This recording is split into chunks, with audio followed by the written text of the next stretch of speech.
Beneath a massive earthen pyramid in central China lies a tomb that has remained sealed for over 2,000 years. Inside, according to ancient records, rivers of mercury flow through underground palaces. Mechanical crossbows stand ready to fire. An entire empire waits in darkness. This is the burial chamber of Qin Shi Huang, China's first emperor.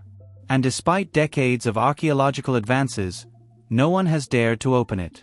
The question is simple: why? The answer is far more complex than you might imagine. In 259 BC, a boy named Ing Zheng was born into a world of endless war. China wasn't a unified nation then. 7 powerful kingdoms fought constantly for territory and dominance. This brutal era, known as the Warring States period, had lasted for centuries. Peace was rare. Survival meant strength. Ing Zheng became king of Qin at just 13 years old. While advisors and generals ran the kingdom during his youth, the boy was learning, watching, planning. By the time he reached adulthood, he had developed an ambition that seemed impossible: unite all of China under one ruler. For 10 years, he waged war across the region. His armies were disciplined, well-equipped, and ruthless. One by one, the rival kingdoms fell. By 221 BC, every enemy had surrendered or been destroyed. Ing Zheng declared himself Qin Shi Huangdi, first emperor of Qin. He wasn't just claiming a title. He was announcing the birth of a nation. But uniting China through conquest was only the beginning. Keeping it unified required something more ambitious: complete transformation. The emperor standardized the written language so every province could communicate using the same characters. He created a single currency that worked everywhere. He regulated weights, measures, even the width of cart axles so vehicles could use the same roads across the empire. He ordered the construction of the early Great Wall, connecting and reinforcing earlier defensive barriers to keep out northern invaders. He built roads, canals, and bridges linking distant regions. He removed local rulers and replaced them with appointed officials who answered only to him. Everything was designed for control. Unity through force. Order through standardization. But there was one thing Qin Shi Huang couldn't control: death itself. As his empire grew stronger, the emperor's fear of death grew with it. He had conquered kingdoms, unified nations, reshaped an entire civilization. Now he wanted one more victory: eternal life. He sent expeditions to distant islands searching for magical herbs. He employed alchemists who promised elixirs of immortality. He consumed substances that, ironically, were slowly killing him. Mercury, believed to grant long life, was actually a deadly poison. But the emperor trusted his advisors. He drank it anyway. His obsession with immortality wasn't just about fear. It was about power. He had built an empire that depended entirely on his authority. Without him, he believed, everything would collapse. And he was probably right. So if he couldn't live forever, he would do the next best thing: rule forever from beyond the grave. At the age of 13, the same year he became king, Qin Shi Huang began planning his tomb. What started as a burial project became something unprecedented in human history. Not a grave. Not even a monument. An entire underground kingdom. The construction of the emperor's tomb complex was a project of staggering scale. More than 700,000 workers were conscripted from across the empire. Soldiers, craftsmen, prisoners, peasants. All were put to work on what would become the largest tomb ever built. The project lasted nearly 4 decades. It was still unfinished when the emperor died in 210 BC, and construction finally stopped when rebellion broke out shortly after. The location chosen was Mount Li, near the capital city of Xi'an. Ancient texts describe the mountain as rich in gold on the northern slope and jade on the southern side. The emperor, who believed deeply in omens and symbols, saw this as auspicious. A sign of divine approval. The tomb complex wasn't randomly designed. It was carefully modeled after Xianyang, the Qin capital. Just as the living emperor ruled from his palace, the dead emperor would rule from an identical palace underground. The scale is almost impossible to comprehend. The entire necropolis covers 38 square miles. That's larger than many modern cities. It includes inner and outer city walls, watchtowers, administrative buildings, stables, kitchens, storehouses, ceremonial halls, and gardens. Archaeologists have found bronze chariots with life-sized horses, complete with reins and decorative saddles. They've uncovered evidence of an imperial park with bronze musicians and birds, as if the emperor's spirit might need entertainment. Drainage systems run throughout the complex, designed to prevent flooding. The builders even reached groundwater nearly 100 feet below the surface and constructed channels to redirect it. Everything the emperor needed in life was recreated underground. Everything except one thing: protection from his enemies.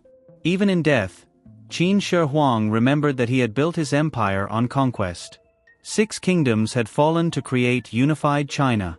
Those defeated peoples hadn't forgotten. The emperor placed his strongest defenses on the eastern side of the tomb complex, facing the territories of his former enemies. But he didn't trust walls alone. He needed an army. In March 1974, farmers digging a well near Xi'an struck something hard underground. At first, they thought it was just broken pottery. Then they found a clay head. Then a torso. Then the tip of a bronze weapon still sharp after 2,000 years. Local officials called in archaeologists. What they uncovered changed our understanding of ancient China forever. Arranged in precise battle formations were thousands of life-sized terracotta warriors. Each one unique. Each one a masterpiece. Today, we know that more than 8,000 individual soldiers have been found, and many more remain buried. No two faces are identical. Some warriors have mustaches. Others are clean-shaven. Their expressions range from stern concentration to calm confidence. Scholars believe they may have been modeled on real soldiers from the emperor's army. But the army included more than infantry. There were cavalry units with horses, chariots with drivers, archers in kneeling positions, generals in command poses. They carried real weapons: bronze swords, spears, crossbows. Many of these weapons were still sharp enough to cut.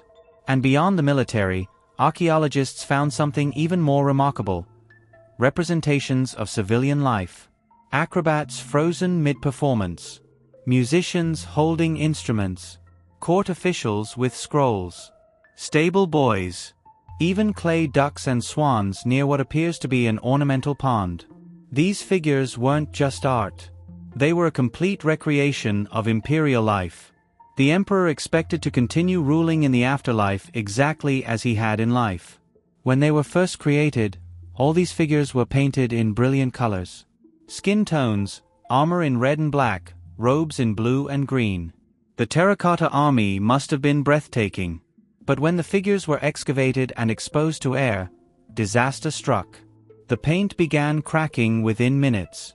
Within hours, the colors had faded completely.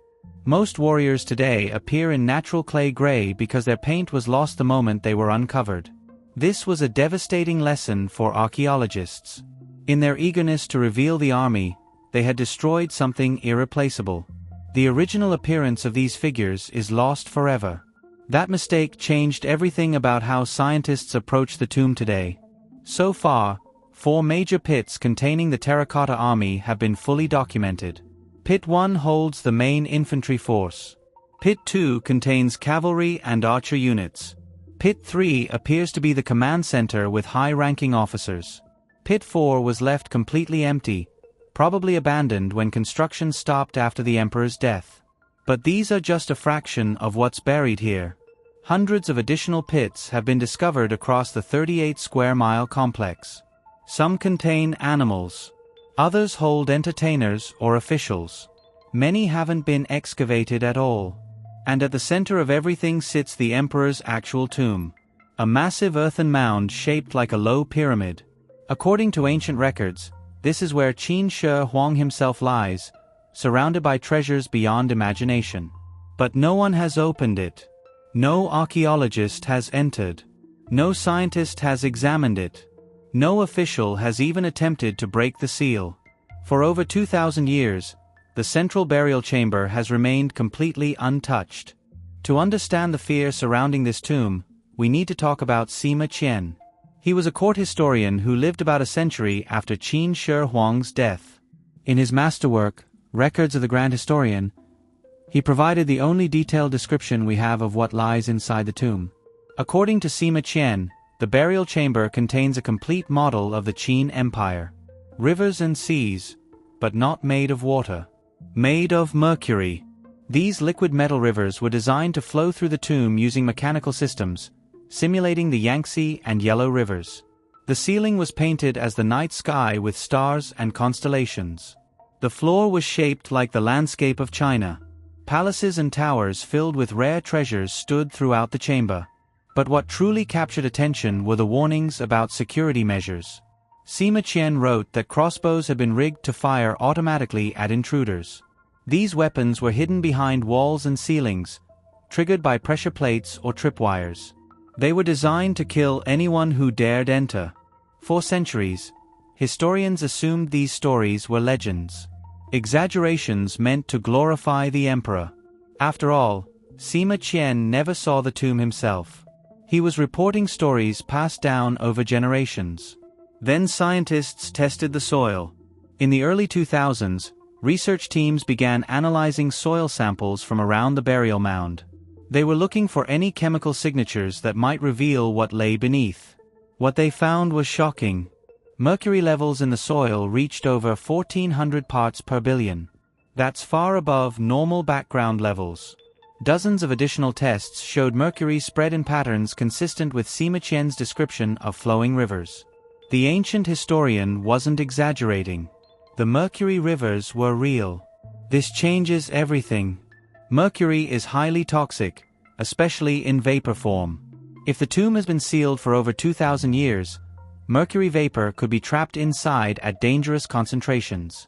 Opening the chamber without proper precautions could poison anyone nearby.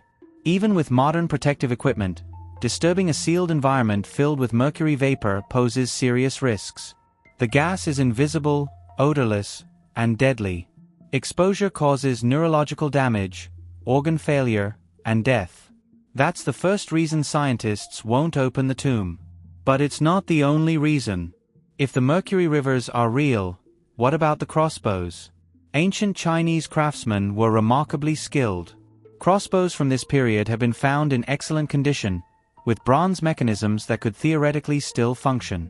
If the tomb's defensive systems were built with the same quality as everything else in the complex, they might still be operational. Spring-loaded weapons can remain armed for centuries if undisturbed. Trigger mechanisms made of bronze resist corrosion far better than iron. If pressure plates or tripwires were installed 2,000 years ago, there's a real possibility they could still activate. Imagine breaking through the sealed entrance and triggering a crossbow designed to kill intruders. The bolt might be bronze. It might still be sharp. And it might be aimed exactly where someone would stand when entering the chamber. This isn't speculation from adventure movies. It's a genuine concern based on what we know about ancient Chinese engineering and the physical evidence surrounding the tomb. Ground-penetrating radar has confirmed the presence of a large sealed chamber beneath the mound. But the technology can't see through thick bronze walls or identify specific objects inside. Scientists can detect the shape and approximate size of the burial vault, but they can't see what's actually in there. So the second reason scientists won't open the tomb is simple. It might kill them. But even if the mercury and traps could be neutralized, there's a third problem. One that might be even more important than physical danger. Remember what happened to the terracotta warriors. The moment they were exposed to air, their painted surfaces began deteriorating. Colors that had survived 2,000 years underground vanished in minutes. That was just paint on clay. Imagine what might happen to silk fabrics, wooden artifacts, paper documents, or organic materials inside the burial chamber. The instant that seal is broken, oxygen floods in. Chemical reactions begin. Moisture levels change. Temperature fluctuates. Materials that have remained stable for millennia could disintegrate before anyone has a chance to study them properly. The tomb's contents might include texts that could rewrite history, art that demonstrates techniques we've never seen, technologies we didn't know existed. And we could lose all of it simply by opening the door too soon. This is what haunts archaeologists. The terracotta army taught them a brutal lesson. Discovery and destruction can happen simultaneously. The very act of excavation can erase the evidence you're trying to preserve. Modern preservation techniques have improved dramatically since 1974. Scientists can now stabilize some painted surfaces during excavation. They can control atmospheric conditions around artifacts. They can document everything digitally before it deteriorates. But these techniques still aren't good enough for what might be inside the emperor's tomb. Not yet. So when will the tomb be opened? The honest answer: no one knows. Possibly decades from now. Possibly never. Many experts argue that we should wait until technology advances enough to guarantee safe preservation. That might require robotics that can explore and document the chamber before human entry. It might need atmospheric control systems that can stabilize the environment instantly. It might demand materials science breakthroughs we haven't achieved yet. But waiting has risks too. China is seismically active. Earthquakes could collapse the underground chambers. Seasonal flooding could seep into the tomb through cracks in the structure. Pollution from nearby cities might contaminate the site chemically. And there's always the threat of looters. To study the tomb without opening it, researchers are using increasingly sophisticated non-invasive methods. Ground-penetrating radar maps the general layout. Magnetometers detect metal objects buried underground. Soil analysis reveals chemical signatures. Some teams are developing small robotic probes that could potentially enter through tiny openings without compromising the main seal. These technologies have already provided valuable information about the tomb's structure and depth. But they can't penetrate thick bronze walls or sealed stone chambers. The deepest parts of the tomb remain invisible to modern sensors. So we wait. We develop better tools. We plan for a day that may or may not come. You might wonder, why do we care so much? Is it just about treasure? Gold and jade and bronze? No. This tomb represents something far more significant than wealth. Qin Shi Huang was the emperor who unified China, creating a nation that still exists today. His reign lasted only 11 years after unification, but his impact shaped Chinese civilization for millennia. The standardized writing system he imposed is still used. The administrative structure he created influenced governments for 2,000 years. The Great Wall he began building remains one of humanity's most recognizable monuments. But we know surprisingly little about the man himself. Historical records are sparse and often contradictory. We know what he did, but we understand very little about how he thought, what he believed, or why he made certain decisions. The tomb could change that. If it contains documents, they might reveal details about his reign that were never recorded elsewhere. If it contains artwork, we might see how he wanted to be remembered. If the layout and contents match Sima Qian's description, it confirms that ancient historical records are more reliable than we thought. This isn't just about one emperor. It's about understanding an entire civilization at a pivotal moment in its history. The tomb represents the transition from warring states to unified empire. It demonstrates the technological capabilities, artistic achievements, and philosophical beliefs of ancient China. And it's one of the last great untouched archaeological sites on Earth. Almost everything else from this period has been excavated, studied, catalogued. But the emperor's burial chamber remains exactly as it was sealed in 210 BC. That makes it unique. And uniquely dangerous. So here we are in 2025, with all our advanced technology, and we still can't safely open a tomb that was sealed over 2,000 years ago. Ancient engineers created something so sophisticated, so well protected, that modern science hesitates to challenge it. Think about that for a moment. Workers using bronze tools and manual labor built a structure that continues to defeat researchers with ground-penetrating radar, robotic probes, and chemical analysis equipment. Maybe that was exactly what Qin Shi Huang intended. He wanted to rule forever, and in a way, he's succeeding. His tomb commands respect, inspires fear, and remains impenetrable. No one has disturbed his rest. No one has plundered his treasures.